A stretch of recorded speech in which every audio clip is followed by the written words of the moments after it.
There we go.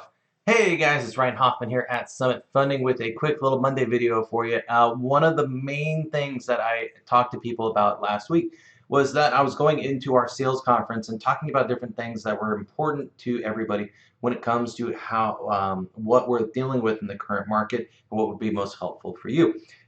Overabundantly or over and above any other topic was talking about unrealistic seller expectations and how to handle unrealistic seller expectations, as well as getting people off the fence when they are dealing with buyer fatigue, people who are, yeah, loan funded, look at that. Buyer fatigue for people who have want to buy, but they've just been too beat down because they've been beat out of offers too much recently.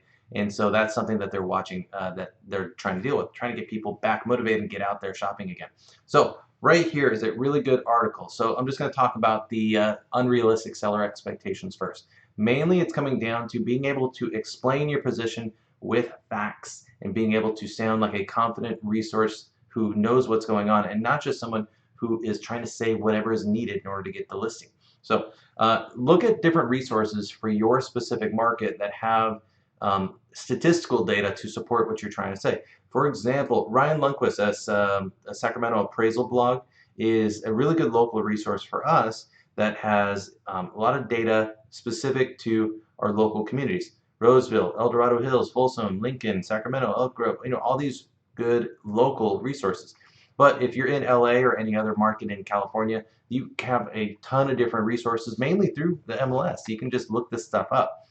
So I'm going to include a link to this article so you can see examples of how he explains it. But basically, the analogies that he likes to use in this one is talking about a speeding car that is slowing down, that just like a fat car going really fast on the freeway that they just let off the gas. It's still coasting. It's still going really fast. It just means that they let off the gas and it's going to start very gradually starting to slow.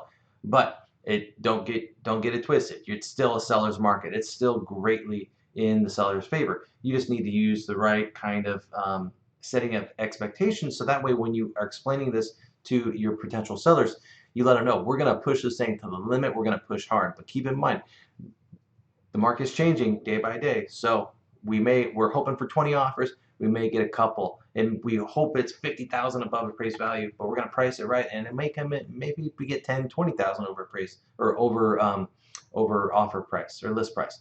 So all these different things, set expectations properly. We do the same thing on the lender side.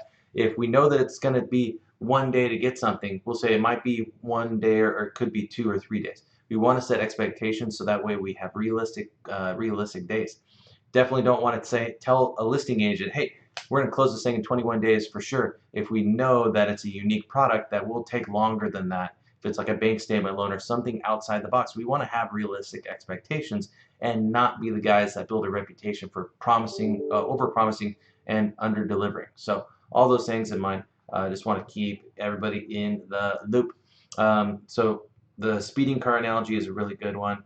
Unrealistic seller expectations, fresh neighborhood stats. So pull up neighborhood stats so you can see what things have sold for in relation to offer prices recently. It's a really good tool. So this is a good one to pull right there.